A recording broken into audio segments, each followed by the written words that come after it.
Bom dia, eu sou Camila Barros e começa agora o Veja Mercado dessa terça-feira, 20 de fevereiro. Nosso programa vai ao ar de segunda a sexta pela manhã, nas redes sociais de Veja e também no Spotify. Um breve giro pelos mercados. Hoje as bolsas europeias operam com sinais mistos, enquanto os futuros americanos operam em queda. Aqui no Brasil, ontem o Ibovespa fechou em alta, aos 129 mil pontos, apesar ali da queda das mineradoras, que acompanhavam a queda do minério de ferro lá fora. Bom, hoje o assunto do dia é crédito privado e eu converso com o Daniel Pegorini, que é CEO da Valora Investimentos. Oi, Daniel, tudo bem? Muito prazer. Bom dia, Camila, tudo bem? Prazer falar aqui com vocês, prazer falar com todo mundo. Tudo ótimo. Daniel, dados recentes do Serasa que eu vou ler aqui, dizem que o número de inadimplentes em 2023 alcançou 6,6 milhões de empresas inadimplentes, que é o máximo da série histórica, que é medida desde 2016, e o número de recuperações judiciais cresceu 69% no ano passado. Eu queria saber o que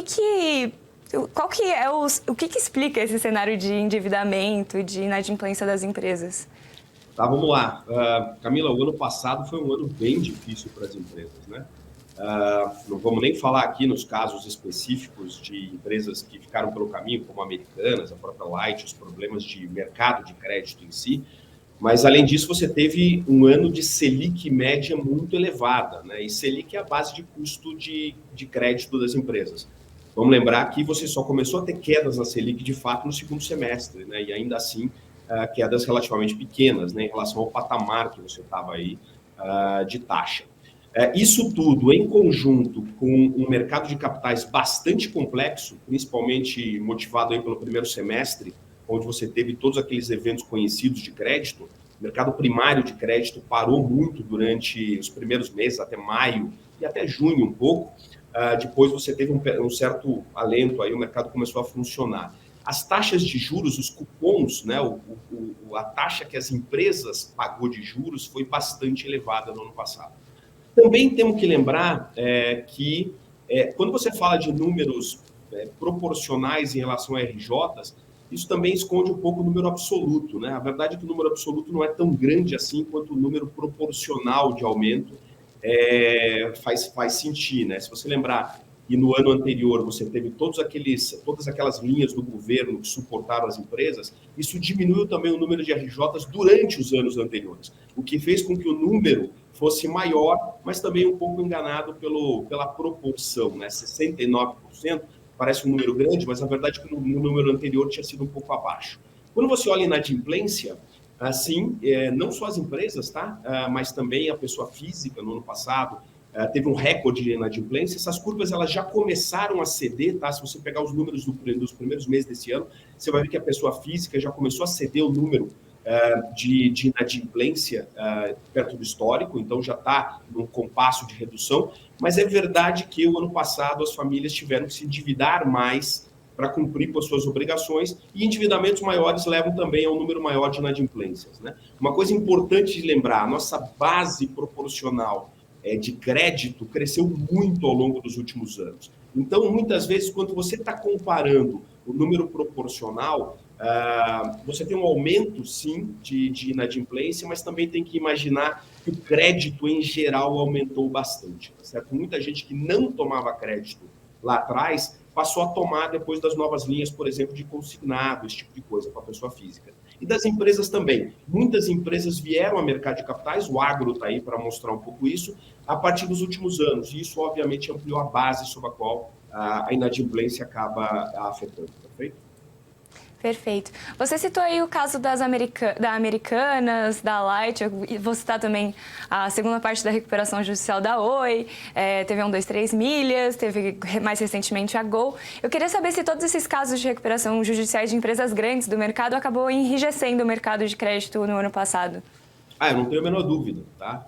Atrapalhou bastante, tá? Quando você teve o caso da Lame logo no início do ano, por exemplo, a verdade é que o sistema bancário, por exemplo, ele travou um pouco a dívida de fornecedores do varejo como um todo. Então, você implicou aí numa redução de capital de giro muito rápida dessas empresas vinculadas ao varejo, e aí, por si só, também acabou piorando a situação que já não era tão boa do varejo, perfeito?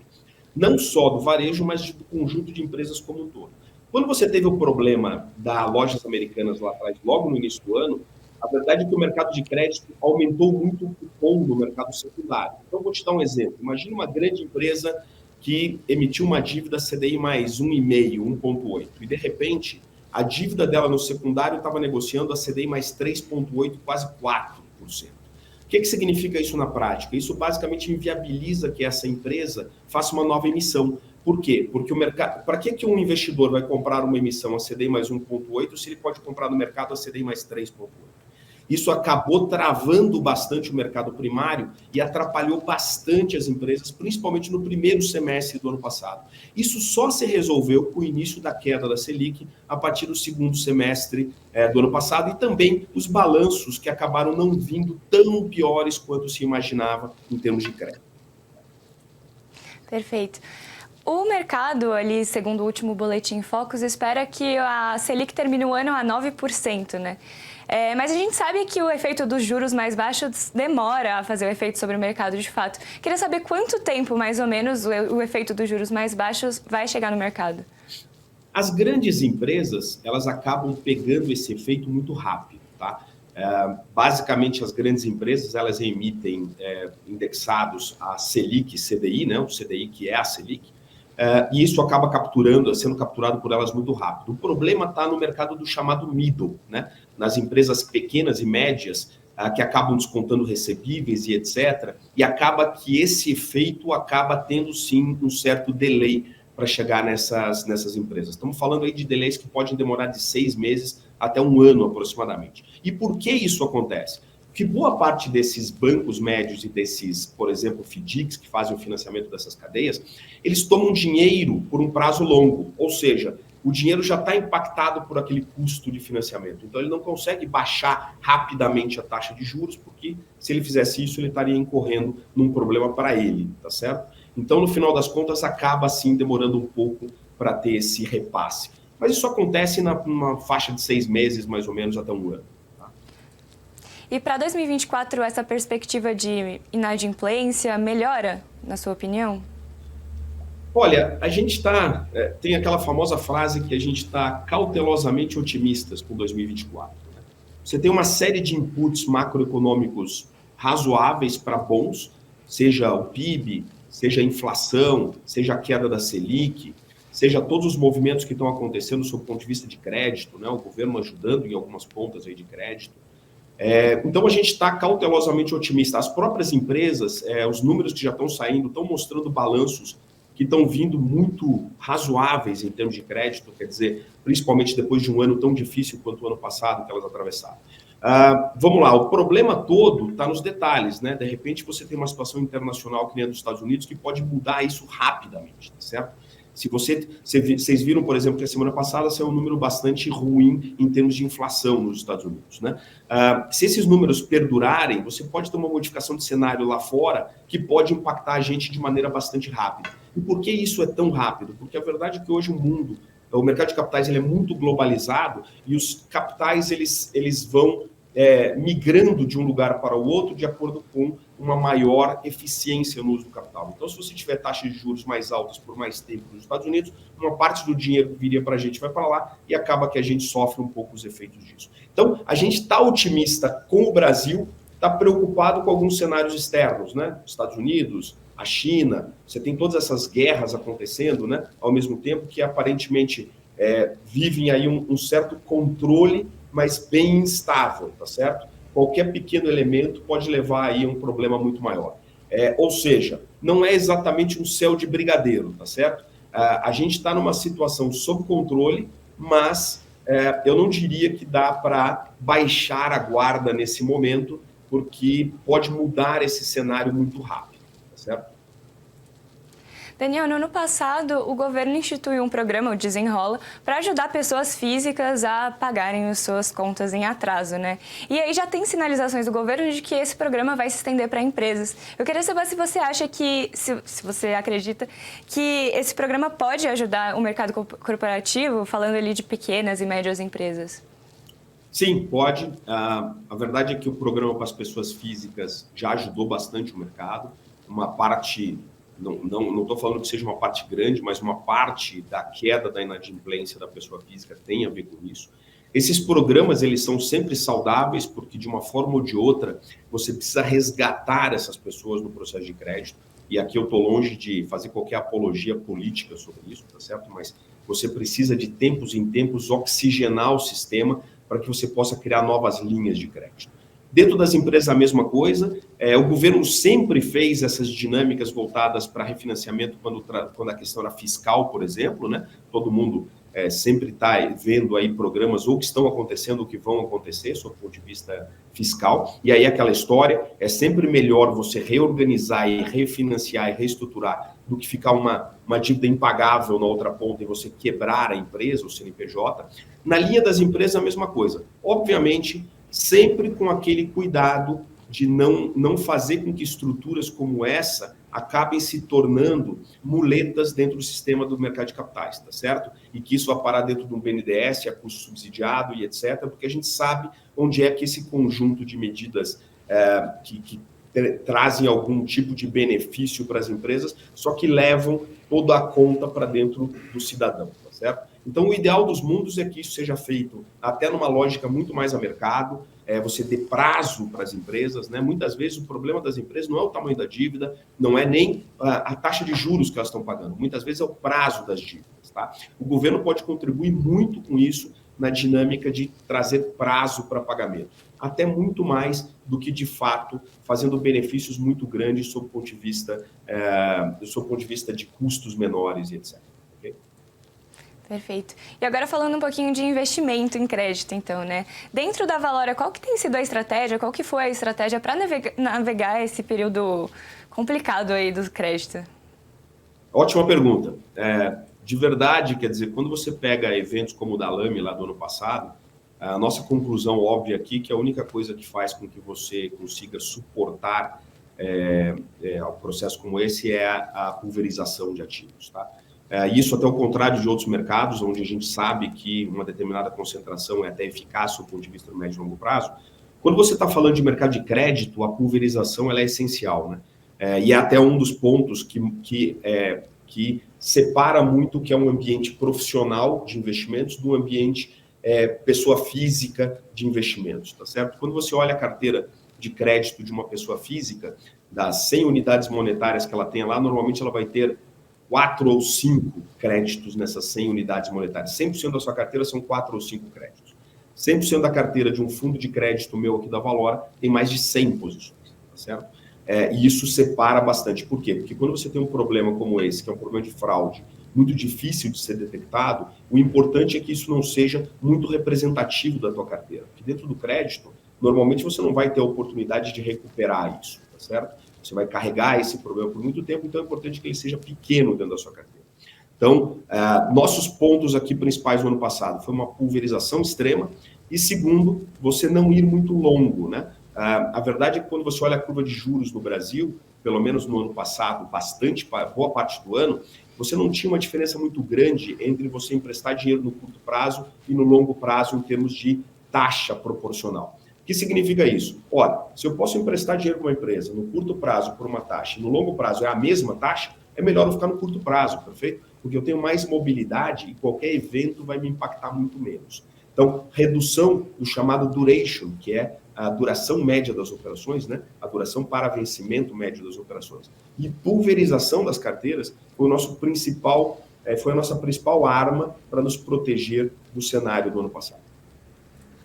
Perfeito. Daniel, no início desse mês, o CMN mudou as regras para emissões de CRI, CRA, certificados de recebíveis imobiliários, agrícolas e letras de créditos imobiliários e agrícolas, que são ali alguns dos principais formas de crédito, né, para esses setores. Eu queria entender o que isso muda tanto para o lado do investidor, tanto para o lado das empresas que emitem esses recebíveis.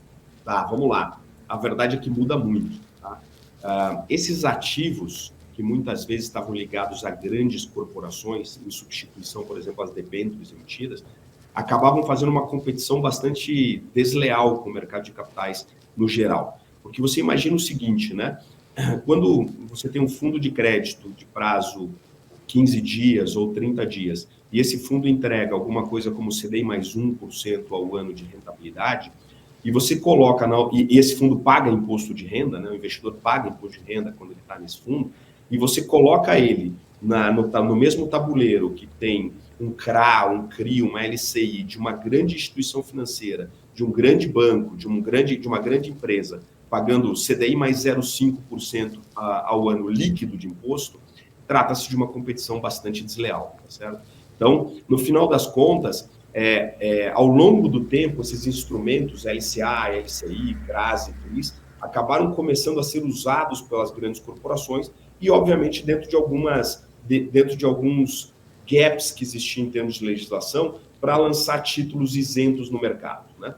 A verdade é que esse mercado acabou ficando gigante, ficou grande demais, passou a impactar, inclusive, o governo, porque o governo não recebe imposto de renda sobre essas aplicações, né, sobre esses investimentos. Então, isso começou a bater muito de frente com os fundos de investimento, porque a pessoa física investidora, por exemplo, ela tinha a opção de entrar no fundo de crédito ou no papel de crédito isento, né? E muitas vezes, no fundo de crédito você tem imposto, no isento você não tem imposto. E acabava ficando uma briga bastante desproporcional. Então, essa nova legislação, ela, na nossa percepção, ela ajuda bastante a indústria de crédito, na verdade, tá? Porque faz com que os recursos dos investidores vão para dentro de fundos e, a partir desses fundos, eles sejam distribuídos e não fiquem concentrados dentro de alguns poucos instrumentos emitidos pelas grandes empresas, tá? Você propicia uma melhor pulverização dos recursos, além, obviamente, de contribuir com o governo no orçamento, dado que esses instrumentos de crédito atuais, os fundos, eles pagam imposto de renda e, portanto, eles contribuem no orçamento do governo. Então, foi bem interessante a medida sob o ponto de vista das gestoras e dos fundos de crédito e, na minha percepção, sob a lógica do mercado de crédito em si. Porque esse tipo de situação onde você tem uma anomalia, uma deslealdade de competição entre instrumentos, acaba causando sempre alguma forma de distorção dentro do mercado. Perfeito? Legal.